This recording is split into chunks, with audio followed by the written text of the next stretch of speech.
Bem-vindo ao canal Total Audiolivros. A interpretação dos sonhos de Sigmund Freud. Histórico. A publicação da correspondência de Freud com Fliess permite-nos acompanhar a redação de A Interpretação dos Sonhos com certa riqueza de detalhes.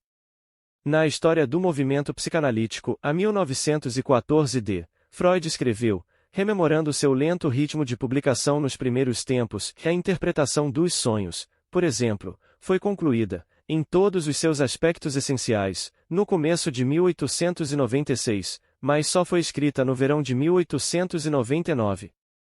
Da mesma forma, nas notas introdutórias a seu trabalho sobre as consequências psicológicas da distinção anatômica entre os sexos, 1925 ele escreveu, e minha interpretação dos sonhos e meu fragmento da análise de um caso de histeria, em 1905 foram sustados por mim, se não durante os 9 anos impostos por Horácio, ao menos por 4 ou 5 anos, antes que eu permitisse que fossem publicados. Estamos agora em condições de ampliar e, sob certos aspectos, corrigir essas rememorações, com base em provas contemporâneas do autor.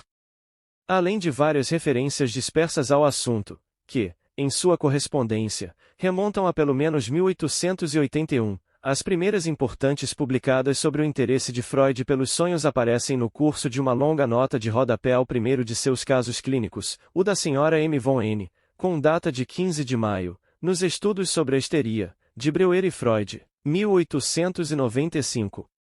Examina ele o fato de que os pacientes neuróticos parecem ter necessidade de associar umas com as outras quaisquer ideias que porventura estejam simultaneamente presentes em suas mentes.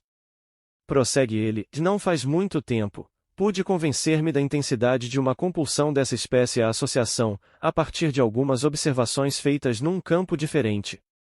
Durante várias semanas, vi-me obrigado a trocar minha cama habitual por uma mais dura, na qual tive sonhos numerosos ou mais nítidos, ou na qual talvez não tenha conseguido atingir a profundidade normal do sono. No primeiro quarto de hora depois do acordar, recordava-me de todos os sonhos que tivera durante a noite e me dei ao trabalho de anotá-los e tentar solucioná-los. Consegui relacionar todos esses sonhos com 2 fatores, e com a necessidade de elaborar quaisquer ideias de que só tivesse tratado de modo superficial durante o dia, que tivessem sido apenas mencionados, e afinal não tivessem sido tratados, e 2, com a compulsão de vincular quaisquer ideias que pudessem estar presentes no mesmo estado de consciência. O caráter absurdo e contraditório dos sonhos pode ser investigado até a ascendência não controlada deste segundo fator. Infelizmente, não se pode datar esse trecho com exatidão. O prefácio ao volume foi escrito em abril de 1895. Uma carta de 22 de junho de 1894, carta 19, parece implicar que os casos clínicos já estavam concluídos nessa ocasião, e isso certamente já havia ocorrido em 4 de março de 1895. A carta de Freud dessa data, carta 22, é de particular interesse, por dar o primeiro vislumbre da teoria da realização de desejo, e no decorrer dessa carta, Freud cita a história do sonho de conveniência do estudante de medicina que se acha incluído nas páginas 1-2 deste volume. Entretanto, foi somente em 24 de julho de 1895 que a análise de seu próprio sonho com a injeção de Irma, o sonho modelo do capítulo 2º, estabeleceu essa teoria em definitivo na mente de Freud. Ver carta 137, de 12 de junho de 1900. Em setembro desse mesmo ano, 1895, Freud escreveu a primeira parte de seu A Projeto para uma Psicologia Científica, publicado como apêndice à correspondência com Fliess, e as seções 19, 20 e 21 do A Projeto constituem uma primeira abordagem de uma teoria coerente dos sonhos.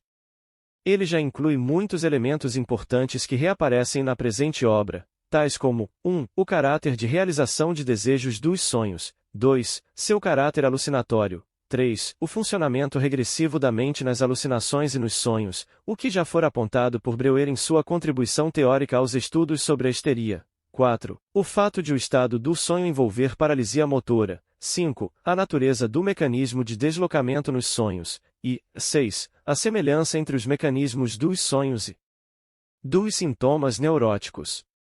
Mais do que isso, contudo, o A Projeto traz uma indicação clara do que é, provavelmente, a mais crucial das descobertas dadas ao mundo em a interpretação dos sonhos, a distinção entre os dois diferentes modos de funcionamento psíquico, os processos primário e secundário. Isso, contudo, está longe de esgotar a importância do A Projeto e das cartas a Flies escritas em relação a tal A Projeto em fins de 1895. Não é exagero afirmar que grande parte do 7º capítulo de A Interpretação dos Sonhos, e de fato, dos estudos metapsicológicos a posteriores de Freud só se tornou plenamente inteligível a partir da publicação do A Projeto. Os estudiosos dos escritos teóricos de Freud têm estado cientes de que, até mesmo em suas especulações psicológicas mais profundas, encontra-se pouco ou nenhum debate sobre alguns dos conceitos mais fundamentais de que ele se vale, conceitos, por exemplo, como os de energia psíquica, somas de excitação, catexia, quantidade, qualidade, intensidade, e assim por diante. Praticamente, a única abordagem explícita de uma discussão desses conceitos nas obras publicadas de Freud é a penúltima frase de seu primeiro trabalho sobre as neuropsicoses de defesa, a 1089ª, no qual formula a hipótese de que nas funções mentais, deve-se distinguir algo, uma carga de afeto ou soma de excitação, que possui todas as características de uma quantidade, embora não tenhamos meios de medi-la, passível de aumento, diminuição, deslocamento e descarga, e que se espalha sobre os traços mnêmicos das representações como uma carga elétrica espalhada pela superfície de um corpo. A escassez de explicação dessas ideias tão básicas nos escritos posteriores de Freud sugere que ele presumia que elas fossem uma coisa tão natural para seus leitores quanto eram para ele mesmo, e devemos nossa gratidão à correspondência com Flies, publicada póstumamente, por lançar muita luz precisamente sobre esses pontos obscuros. Naturalmente, é impossível entrarmos aqui em qualquer exame pormenorizado do assunto, e o leitor deve ser encaminhado ao próprio volume, Freud, 1095ª, e sua elucidativa introdução feita pelo Dr. Chris. O ponto crucial da questão, entretanto, pode ser indicado de maneira bem simples. A essência do projeto de Freud estava na ideia de combinar num todo único duas teorias de origem diferente. A primeira delas derivava, em última análise, da escola fisiológica de Helmholtz, da qual o professor de Freud, o fisiologista Bruck, era um membro destacado. De acordo com essa teoria, a neurofisiologia, e consequentemente a psicologia, eram regidas por leis puramente físico-químicas. Tal, por exemplo, era a lei da constância, frequentemente mencionada por Freud e por Breuer e expressa nos seguintes termos em 1892, num rascunho póstumamente publicado. Breuer e Freud, 1940. O sistema nervoso se esforça por manter constante em seu estado funcional algo que pode ser descrito como a soma de excitação em ponto. A maior parte de contribuição teórica feita por Breuer, outro discípulo da escola de Helmholtz, aos estudos sobre a histeria foi uma complexa construção elaborada em harmonia com essas linhas. A segunda grande teoria evocada por Freud em seu projeto foi a doutrina anatômica do neurônio, que estava obtendo a aceitação dos neuroanatomistas no fim da década de 1880. O termo aneurônio só foi introduzido por Valdeir em 1891. Essa doutrina estabelecia que a unidade funcional do sistema nervoso central era uma célula distinta, sem nenhuma continuidade anatômica direta com as células adjacentes. As frases iniciais do projeto mostram claramente como sua base residia numa combinação dessas duas teorias. Seu objetivo, escreveu Freud, era representar os processos psíquicos como estados quantitativamente definidos de partículas materiais especificáveis. Em seguida, ele postulou que essas partículas materiais eram os neuroníons, e que a distinção entre se acharem eles num estado de atividade ou num estado de repouso era feita por a quantidade a que estava sujeita às leis gerais do movimento. Assim, um neurônio poderia estar a vazio ou a cheio de uma certa quantidade, ou seja catexizado. A excitação nervosa deveria ser interpretada como uma quantidade afluindo através de um sistema de neuroníons, e essa corrente poderia encontrar resistência ou ser facilitada, conforme o estado das barreiras de contato entre os neuroníons. Somente depois, em 1897, é que o termo a sinapse foi introduzido por Foster e Sherrington. O funcionamento de todo o sistema nervoso estaria sujeito a um princípio geral de inércia, segundo o qual os neuroníons sempre tendem a se livrar de qualquer a quantidade a de que possam estar cheios, um princípio correlato ao princípio da constância. Utilizando como tijolos esses e outros conceitos semelhantes, Freud construiu um modelo altamente complexo e extraordinariamente engenhoso da mente como uma máquina neurológica.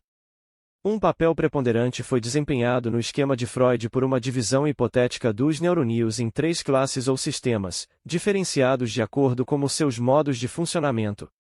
Desses, os 2 primeiros relacionavam-se, respectivamente, aos estímulos externos e às excitações internas.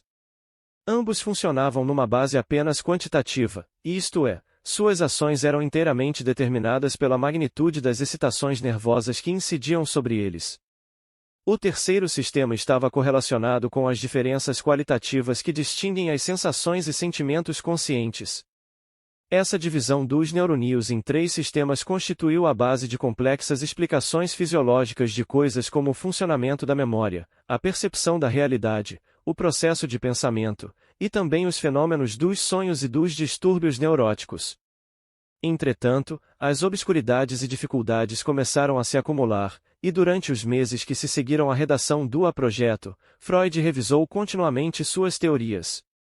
Com o passar do tempo, seu interesse foi se desviando gradualmente dos problemas neurológicos e teóricos para os problemas psicológicos e clínicos, e ele acabou por abandonar todo o esquema.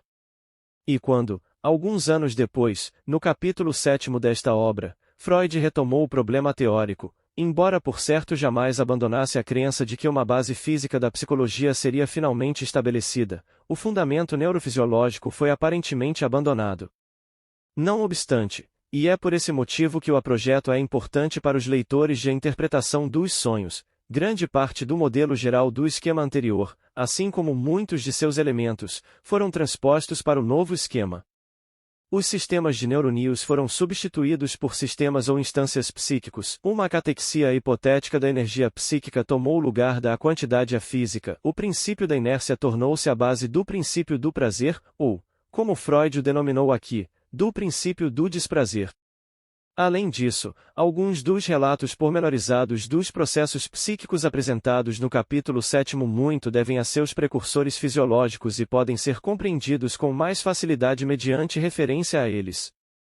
Isso se aplica, por exemplo, à descrição do armazenamento dos traços de memória nos sistemas mnêmicos, ao exame da natureza dos desejos e das diferentes formas de satisfazê-los, e à ênfase dada ao papel desempenhado pelos processos verbais de pensamento na adaptação às exigências da realidade.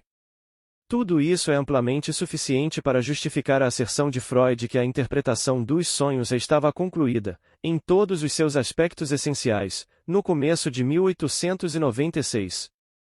Não obstante, estamos agora em condições de acrescentar algumas ressalvas. Por exemplo, a existência do complexo de Édipo só foi estabelecida no verão e outono de 1897, cartas 64 a 71, e, embora isso não constituísse por si só uma contribuição direta à teoria dos sonhos, mesmo assim desempenhou um papel relevante ao ressaltar as raízes infantis dos desejos inconscientes subjacentes aos sonhos.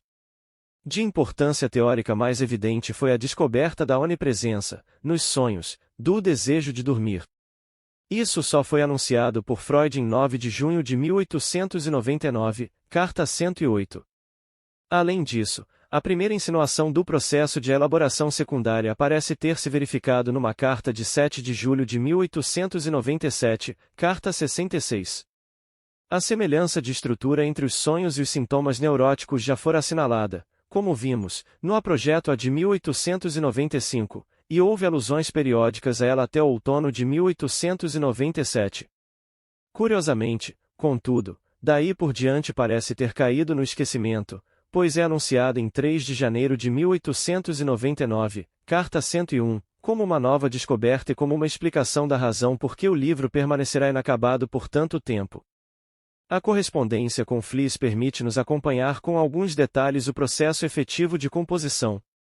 A ideia de escrever o livro é mencionada por Freud pela primeira vez em maio de 1897, mas é rapidamente posta de lado, provavelmente porque seu interesse começara a centralizar-se, naquela época, em sua autoanálise, que iria conduzi-lo, durante o verão, à descoberta do complexo de Édipo.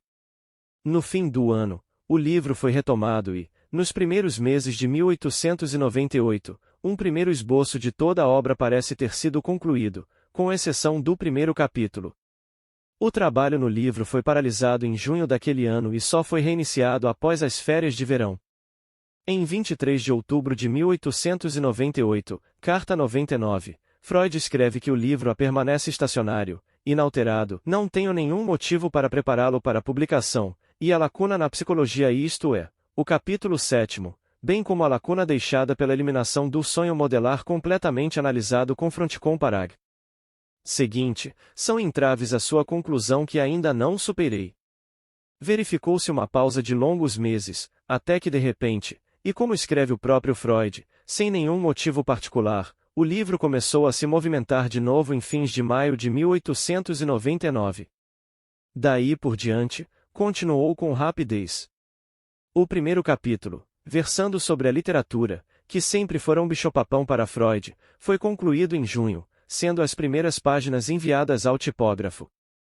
A revisão dos capítulos intermediários foi completada em fins de agosto, e o último capítulo, sobre psicologia, foi inteiramente reescrito, sendo as páginas finais despachadas no início de setembro.